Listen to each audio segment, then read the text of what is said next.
Olá pessoal, tudo bom? Eu sou a Daniela Álvares Beskov, eu sou escritora, cientista política e artista. Hoje eu quero conversar com vocês sobre linhas de pensamento, conceitos, epistemologia, genealogia.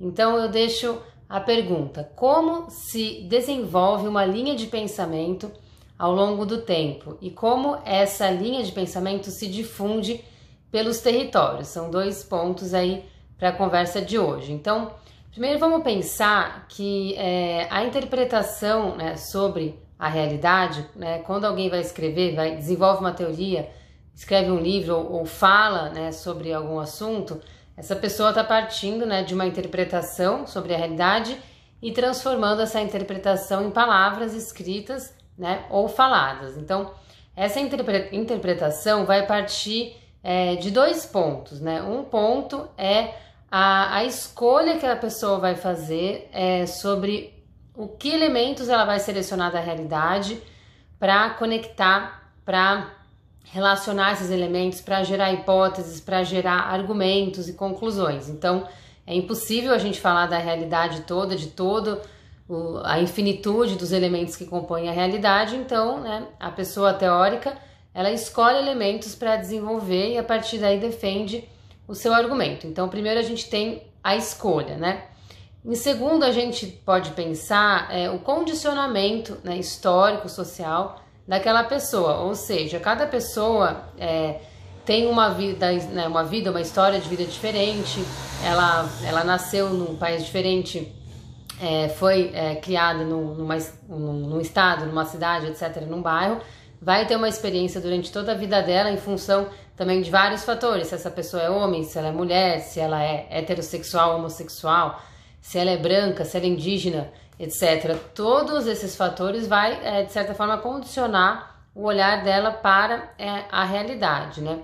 Então, ainda que essa pessoa ela viaje bastante, ela transite entre as culturas, ou ela ao longo da vida tenha morado em vários locais diferentes e tenha tido acesso a vários sistemas de pensamento diferentes, ela, de certa forma, todos esses sistemas também condicionam o seu pensamento. Então, a gente tem esses dois elementos, né? Então, a escolha e o condicionamento. A gente pode pensar, então, que primeiro a elaboração de uma interpretação sobre a realidade, ela vai partir desses dois momentos, né?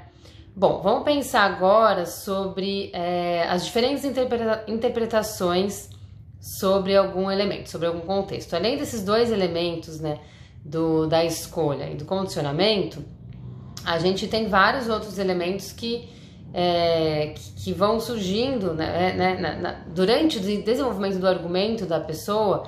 Ela vai ali propondo sistemas, ideias, modelos, né, e esses modelos vão se diferenciando dos modelos de interpretação de outras pessoas, né? E essas diferenças também se devem ao próprio desenvolvimento, né, desses modelos, né, que vai se dando ao longo da vida teórica da pessoa. Ela vai lendo, vai conversando, vai analisando, vai observando cada vez de forma mais profunda e vai desenvolvendo seu próprio pensamento à medida que o tempo passa, né? Então a gente pode ver também algumas nuances assim entre as interpretações. Então a gente sabe que a gente tem uma coisa que é a matéria, que é o palpável, que é a realidade, aquela que ocorre, e a gente tem também a interpretação sobre a realidade, né? Que seria algo distinto, né? A interpretação sobre a realidade não é a realidade, né? Então a gente tem já um debate na história da filosofia sobre esses temas aí, que eu só tô falando assim de forma bem superficial.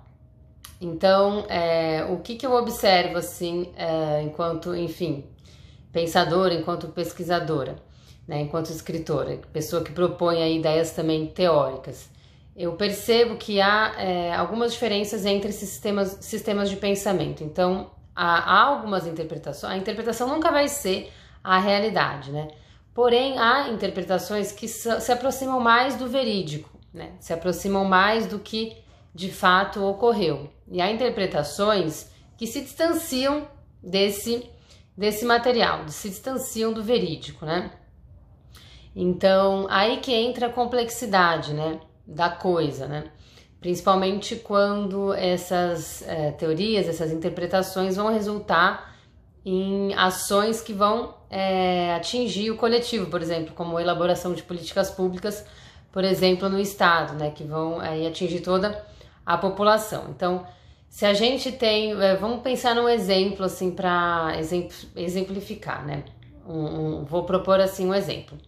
Tem uma pessoa, vamos imaginar uma pessoa que ela trabalha durante a semana e no sábado e no domingo, vamos pensar, no sábado e no domingo ela também trabalha, certo? Então ela realiza um trabalho que ocorre na rua, ou seja, as outras pessoas estão vendo que aquela pessoa está trabalhando. O trabalho dela ocorre no espaço público, independente de qual trabalho for, né? Então, algumas pessoas que observam essa pessoa que trabalha de sábado e domingo também, que não descansa, vão falar, ou vão pensar, essa pessoa que está trabalhando de fim de semana, ela faz isso pois o ganho que ela tem durante a semana não é suficiente para pagar as contas, né? Então ela tem que trabalhar ainda sábado e domingo. Outras pessoas que vão estar passando ali na rua fim de semana, de vez em quando, e vem aquela pessoa trabalhando também no sábado e no domingo, podem falar assim, bom, essa pessoa ela gosta do trabalho dela, né? Por isso que ela inclusive prefere trabalhar sábado e domingo do que ter um momento de lazer, ter um descanso. Até porque, se ela gosta desse trabalho, é como se fosse um momento de lazer para ela. Vamos pensar nessas duas interpretações completamente diferentes, né, sobre o mesmo fato, né? Então, o que ocorre também? Quanto mais distante, né, as outras pessoas estão dessa pessoa, né, desse objeto de interpretação, quanto mais distantes elas estão, elas vão ter uma interpretação, de certa forma, mais vaga, né, mais superficial. Quanto mais próximo a gente tá de um objeto, de algo, a gente vai entender melhor, vai vivenciar melhor, né? Ainda assim, existe uma ideia que fala que quando a gente se distancia de alguma coisa, a gente consegue entender melhor também, porque a gente relaciona essa experiência com outras vivências. É interessante também essa ideia. Mas vamos pensar isso. Então, primeiro, a interpretação sobre um fato vai também ser influenciada pela forma como a gente se relaciona com ele, né? Mas de qualquer maneira, esse exemplo não é um exemplo simples, mas ele se complexifica quando a gente amplia ele para pensar, né, enfim, coisas mais complexas, maiores, né? Então, mas de qualquer maneira a gente pode observar que existem esses dois tipos de interpretação, né? E vamos supor então que essa pessoa que trabalha de final de semana, ela também goste do trabalho dela, ou seja, vamos ir para o ponto de vista da pessoa. Agora, a pessoa que está trabalhando de final de semana, qual é a resposta? Ela está trabalhando de final de semana porque, de fato, ela precisa daquela renda extra do final de semana. Porém, ela também gosta desse trabalho, é um trabalho que ela sente prazer fazendo. Ou seja, aquela segunda interpretação que vai falar que a pessoa está trabalhando porque ela gosta, né? Ela se apoia, de certa forma, no fato de que a pessoa de fato gosta do trabalho. Porém, o gostar do trabalho não justifica completamente por que aquela pessoa está trabalhando de final de semana, é um aspecto secundário, né? Então, quando a gente vai interpretar alguma coisa, é importante a gente identificar qual que é o elemento estruturante, né, daquele acontecimento, né? Qual é o elemento que existe de forma mais forte, mais estruturante, que justifica a existência daquela ação, daquele elemento, né? Então essa é mais uma terceira questão que é um pouco uma nuance, né, um pouco maior, né? Então, mas o que acontece na sociedade, quando a gente pensa de forma mais ampla, é que existem interpretações que vamos pensar nessa segunda, a primeira interpretação que realmente interpreta aquela pessoa trabalha porque ela precisa, a segunda porque ela gosta. Vamos pensar numa terceira interpretação que pegaria aspectos secundários dessa observação e transformaria no argumento principal. Seria uma interpretação ainda que se distancia cada vez mais do verídico, né? E passa muitas vezes a ser até, de certa forma, fantasiosa, né? Então tem algumas interpretações, né, da realidade que elas tomam características secundárias ou terciárias e transformam na característica principal. E o que acontece é que muitas vezes essa construção mental, digamos assim, passa a ser completamente diferente, completamente distante do verídico, do que de fato aconteceu, né? Então essa é uma situação onde as pessoas elas criam uma fantasia e tomam aquela fantasia como, né, realidade. Então esse é um ponto. Então agora vamos pensar um pouco sobre a genealogia, né, de linhas de pensamento. Então a gente pensou um pouco nesses aspectos em relação ao desenvolvimento, né, da interpretação, e vamos pensar agora então na consolidação de uma linha de pensamento, né?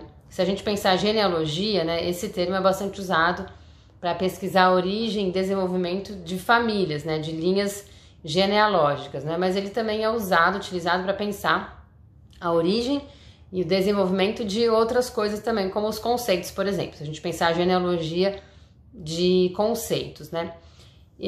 Bom, então quando a gente pensa assim, quando a gente tem uma linha de pensamento qualquer, né, um campo de estudos ou até mesmo uma teoria que é um conjunto de conceitos, a gente sabe então que essa linha de pensamento, ela não nasce do nada, né? Ela não nasce sozinha, ela tem origem em outras linhas de pensamento, em outros conceitos, em outras pessoas, outros debates, autores, autoras, vivências, experiências, etc. Ou seja, quando uma linha de pensamento se desenvolve, em geral, na maioria dos casos, não vai ser no primeiro livro ou no segundo livro que essa pessoa vai lançar que ela vai ser reconhecida enquanto uma linha de pensamento. Muitas vezes, décadas depois, às vezes até depois que a pessoa morreu, é reconhecida essa linha de pensamento. E muitas vezes é reconhecida pela importância que teve, digamos, uma importância em relação a quantas pessoas passaram a utilizar essas ideias, né? E desenvolver essas ideias e transformando essas ideias em outras teorias, outras linhas. Então, demora um tempo para que uma linha de pensamento seja reconhecida enquanto uma linha consolidada de pensamento. Mas aí é que tá, né? A gente vai falar um pouco, então, como se dá esse processo de reconhecimento, de consolidação dessas linhas. Mas então vamos pensar primeiro no desenvolvimento dessa linha, na gênese, né? Quando uma pessoa, então, está desenvolvendo uma teoria, escrevendo um livro, ela vai argumentar, ela vai analisar um elemento, vai argumentar, vai apresentar conceitos, vai falar enfim, então, de conceitos que já existem, que já foram utilizados, apresentados por outras pessoas, ela vai debater esses conceitos, muitas vezes tem essa linha, né? Um livro, assim, é bem tradicional. Então, se apresenta o que já foi falado, debate sobre o que já foi falado e apresenta novas ideias, mas não necessariamente precisa ser nessa ordem, mas em geral há essa dinâmica, né? Ainda que eu, enquanto escritora, não cite a autoria dos conceitos que eu estou falando, ou não fale dos contextos e de onde eles se originaram, né? Muitas coisas, a maioria das coisas, enfim, que eu vou falar já foram faladas de alguma forma, né?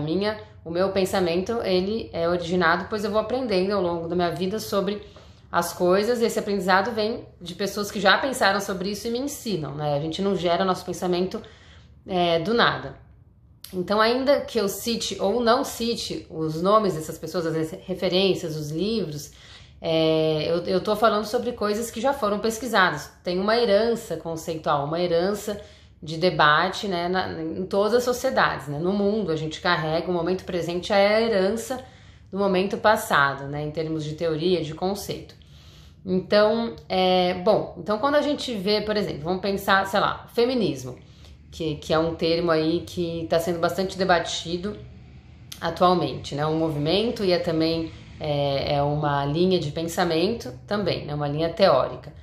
Então, quando a gente vai pesquisar, estudar, enfim, o feminismo, a gente percebe que tem um período na história, né, específico, em cada país é diferente esse período, onde as mulheres passam a se posicionar enquanto feministas, escrever, falar sobre esse termo, feminismo, né, porque não foi sempre que ele existiu. Então, e esse termo, esse movimento, essas ideias, naquele momento de surgimento, ele vai ter uma raiz, né? Ele vai ter várias raízes de ações, de pensamentos, de conceitos que vão originar esse novo pensamento.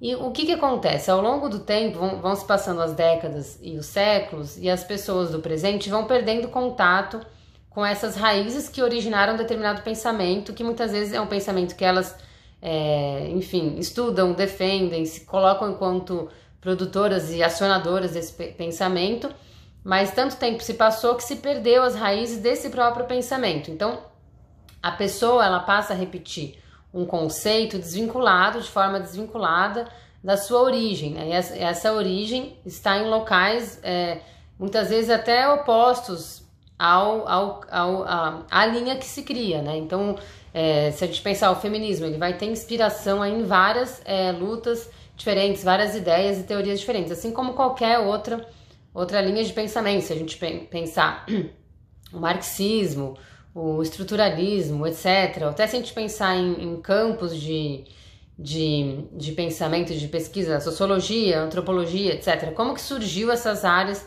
do conhecimento? Com o tempo se perde, né, essa origem, e as pessoas passam muitas vezes a repetir esses conceitos sem entender a origem deles, né? Então essa é uma questão, né? Então, bom, a outra questão é que essa escolha, né, quando uma pessoa vai escrever um livro, vai escrever uma teoria, né, ela escolhe, né, ela escolhe elementos que ela vai destacar no pensamento dela para desenvolver, né? Então essa escolha, a gente pode pensar também que pode ocorrer de duas formas, né? A primeira forma, ela escolhe elementos que já dialogam de forma concordante com o seu próprio pensamento, ou seja, ela pensa de uma forma e ela busca ali na realidade contextos, ideias e conceitos que vão reforçar o seu argumento, né? Vão fortalecer o seu argumento. Uma outra forma, né, de desenvolver teoria, de fazer pesquisa, é se reconhecer o que está sendo falado naquele momento histórico, né, sobre esse tema, determinado tema, ou sobre vários temas, né, identificar de certa forma um pensamento que ali pertence àquele momento histórico, identificar os vários pensamentos que pertencem àquele momento histórico e dialogar com esses pensamentos, convergentes e divergentes, né. Essa seria a forma, eu acho, mais difícil de fazer pesquisa, porque você coloca à prova, inclusive, a sua própria hipótese, o seu próprio argumento, né, e não apenas busca argumentos que concordem com ele já no início da pesquisa, né. Então, primeiro, então, é importante entender essas diferenças, né, porque quando a gente vai ler um livro e ler sobre uma teoria, o autor ou a autora escolheu esse primeiro modelo, né, para dialogar, ou seja, que ele vai buscar já ideias concordantes às ideias próprias, a gente se cria uma coerência, né, uma coerência de conceitos, né, relações entre as ideias, e a pessoa que lê esse livro, muitas vezes décadas depois, ela fica com uma imagem de que essa coerência era a coerência que estava ocorrendo de fato, né, e essa era a realidade, né, sendo que essa foi a escolha que aquela pessoa fez, né, de pegar esse ou aquele conceito, essa ou aquela ideia e formar uma rede coerente de ideias. Então a gente tem que entender, principalmente quando a gente vai falar de um tempo muito distante, que os conceitos e as linhas de pensamento, elas, né, vêm de todo esse debate que eu já apresentei aí, mas elas são também escolhas de determinados elementos a se montar naquele, né, argumento, né? Então é importante, quando a gente vai pesquisar sobre qualquer área, né, sobre qualquer tema, que se pesquise, estude várias pessoas diferentes que falam sobre esse mesmo tema, ou que fazem parte de determinado período histórico, falando até sobre outros temas, para a gente entender o que estava acontecendo ali, né, naquele período histórico, né?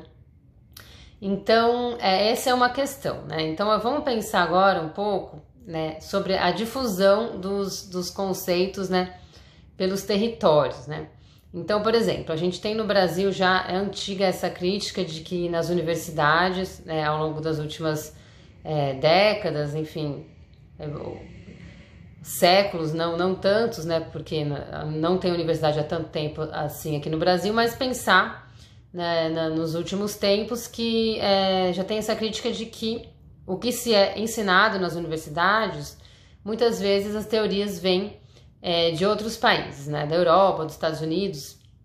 Então eu estou pensando aqui bastante, inclusive nas ciências sociais, né?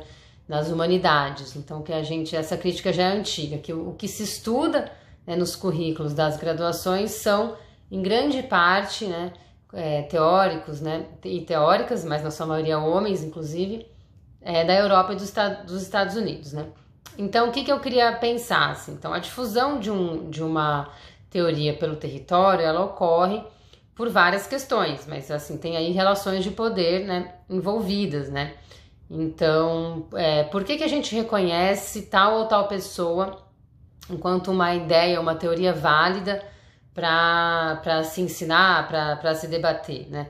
Enquanto a gente tem várias teorias, várias ideias, né, sendo difundidas, não só de forma escrita, mas de forma oral, né, de forma prática, né? Você colocar em prática um grupo social que coloca em prática costumes e ações, né, a cultura, é resultado de sistemas teóricos de pensamento também. Então, existem tantos sistemas de interpretação, né, de teoria, mas é bem menor o número de teorias e pessoas, né, que escrevem ou que falam, né, estudado nas universidades, né? Então existem várias razões para isso, e para isso a gente pode até pensar na próxima oportunidade com mais tempo, assim. Mas existem relações de poder, e as relações de poder selecionam quem merece, né, quem deve estar, né, na arena coletiva, quem deve ser passado e passada, né, adiante, né? Então a gente tem havido vários questionamentos sobre isso nas universidades do Brasil e nos últimos anos, aos poucos, tem havido uma mudança, né? Então, em falar sobre também teorias escritas, realizadas por mulheres, né? Então, e também por pessoas e mulheres do Brasil, da América Latina, América do Sul, enfim. Também não falar apenas sobre pessoas brancas, mas falar então sobre pessoas negras, pessoas indígenas, ler as teorias, né, dessas pessoas, né? Teorias asiáticas, assim por diante, né? Ou seja, então, e é importante, né, que esse questionamento seja realizado, pois o conhecimento é diversidade, o conhecimento é interpretação, é criação, né? É importante que nós leiamos vários tipos de pessoas de várias origens, né? Então, primeiro é importante a gente entender isso, assim, não necessariamente porque uma ideia está sendo difundida, uma pessoa está sendo reconhecida e tendo suas ideias difundidas, que essas ideias são, de alguma forma, relevantes ou consistentes, né? Muitas vezes isso está ocorrendo por relações de poder ou porque, enfim, naquele momento se acha interessante, muitas vezes a mídia, a imprensa acha interessante estar falando sobre certo tema porque isso tem algum tipo de respaldo, né, no coletivo, então tem uma coisa midiática também envolvida, né? Então, essa é uma questão. Bom, então, e a outra questão, então, finalizando todos esses pensamentos um pouco densos, né, que a gente pensa sobre a origem e desenvolvimento do conhecimento, que é uma das áreas da epistemologia também, é pensar de que formas a gente pode enriquecer o nosso conhecimento, nossa interpretação sobre a realidade e desenvolver teorias, reconhecer linhas de pensamento que estão ali também na realidade, né? Porque uma linha de pensamento não necessariamente ela é apenas escrita, né? Como eu já falei, eu pelo menos entendo assim, que ela pode ser entendida como uma prática, né? Daí a gente volta para o debate da cultura. A cultura são costumes, são hábitos, enfim, são padrões, né, que se mantêm e se transformam ao longo do tempo. E esses padrões, essas formas de se organizar socialmente, elas têm ideias ali que sustentam essas formas, né? Então, o que acontece, assim, voltando ali à metade do vídeo, quando eu falei, quando uma linha de pensamento começa a se desenvolver, ela vai ter ali no início a influência de vários outros pensamentos que muitas vezes dizem respeito a outras áreas do conhecimento, a outras experiências que vão de alguma forma influenciar essa nova linha, né, de pensamento, seja em termos de estrutura de organização de ideias, ou seja em termos de conceitos ou de ou das formas que essa teoria se relaciona com as pessoas no cotidiano, enfim, alguma coisa ali você é influenciado e passa a jogar ali no seu conjunto de outros elementos que vêm de outras teorias e relacionar aquilo e aí surge uma nova teoria, uma nova linha de pensamento, né? Então vamos pensar assim, por exemplo, muitas vezes a gente, por exemplo, então voltando à crítica sobre essa questão da colonialista das teorias no Brasil, né? Se a gente pensar, então, que, por exemplo, vamos pensar no feminismo de novo, só para dar um exemplo, né? Muitas vezes a gente, inclusive algumas décadas atrás, ou até hoje, assim, eu acho que já há algumas décadas no Brasil, muitas vezes quando a gente vai falar de feminismo, a gente cita, né, várias autoras de outros países, várias autoras estrangeiras, que é importante, né? Como eu disse, é importante a gente saber de várias teorias de várias culturas, né? Mas veio se consolidando nas últimas décadas certos nomes, certas autoras e certos conceitos, né? Então, por muito tempo, hoje está mudando um pouco isso, mas por muito tempo a gente vai ler os livros ou vai ver as ideias, então sempre se justificava como conceitos-chave, né, conceitos de autoras dos Estados Unidos ou da Europa, né? E então, voltando a essa ideia, essas autoras que foram muito citadas no Brasil, elas lá nos seus países também tiveram suas raízes de pensamento que remontam a décadas, séculos anteriores no seu próprio país. E essas autoras, elas vão organizar esses conceitos de certa forma a lançar suas teorias. E o que aconteceu por muito tempo no Brasil, né? Se a gente pensar no campo de estudos feministas, né? A gente, ao invés de fazer o mesmo, né? De fazer o mesmo, vamos pensar que essas autoras, e reconhecer no próprio país, na própria história do país, as suas origens conceituais, os seus temas, os seus conceitos, e a partir daí você lançar conceitos, né, e desenvolver essa trajetória passada em um argumento presente, né, passou-se a sempre já trazer os conceitos estrangeiros, né, ao invés de desenvolver a sua própria genealogia, né. Então essa é uma primeira forma da gente questionar, né, os dogmas, vamos dizer, conceituais de um momento presente, né.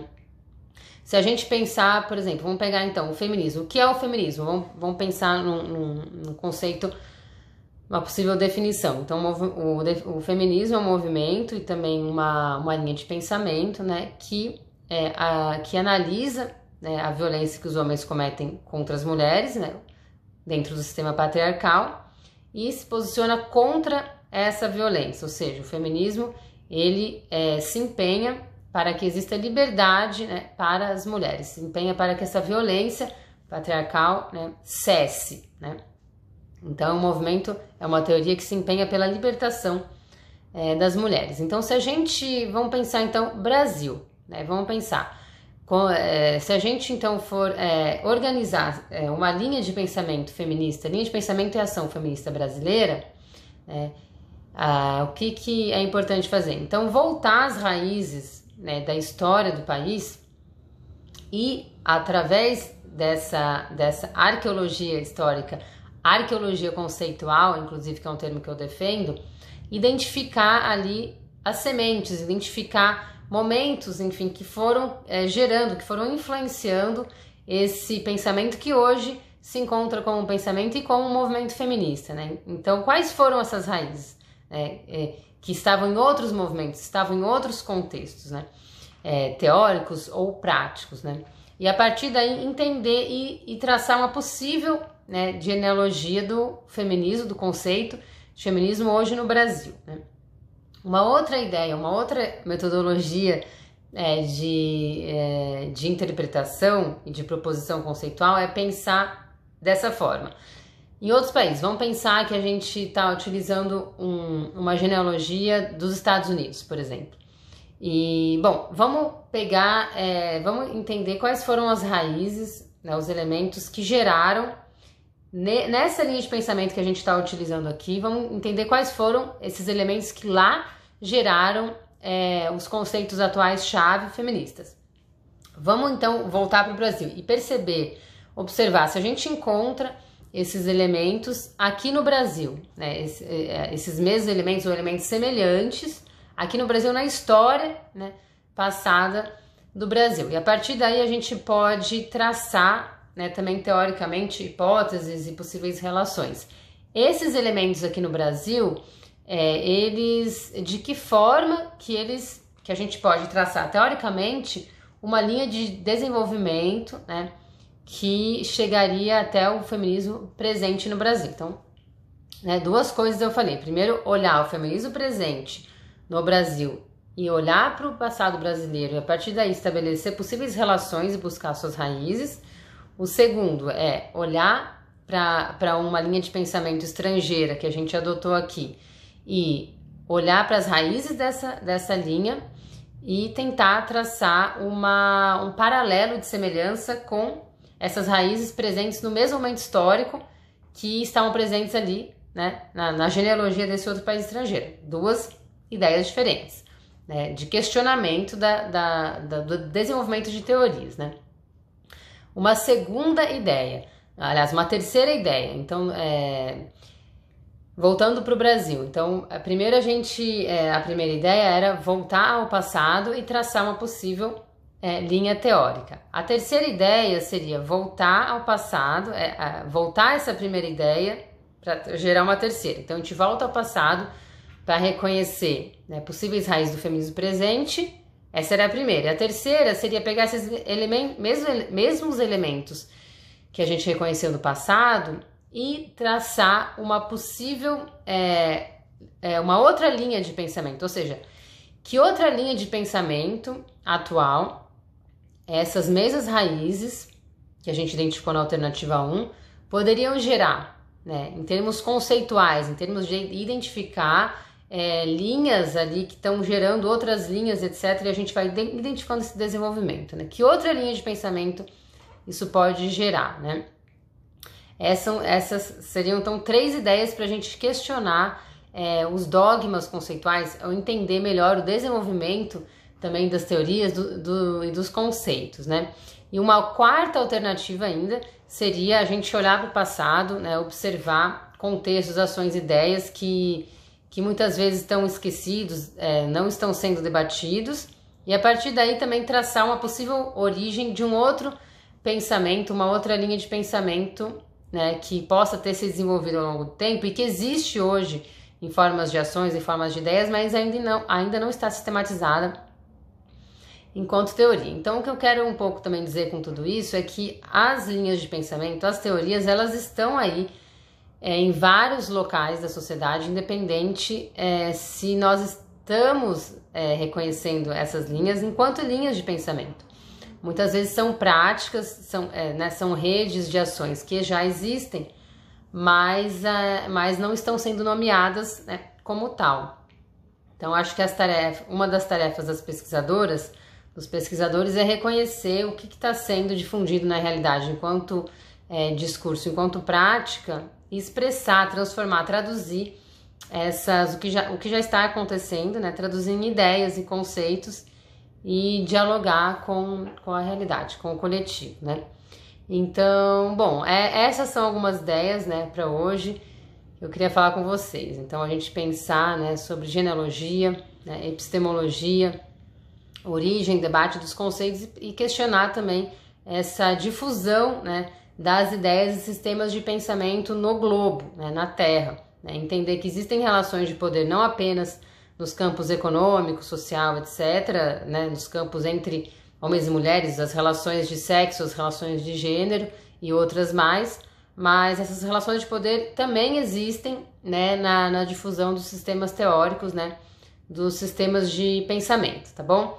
Então, deixar esses recados aqui para essas ideias. E é isso, pessoal. Até a próxima. Tchau, tchau.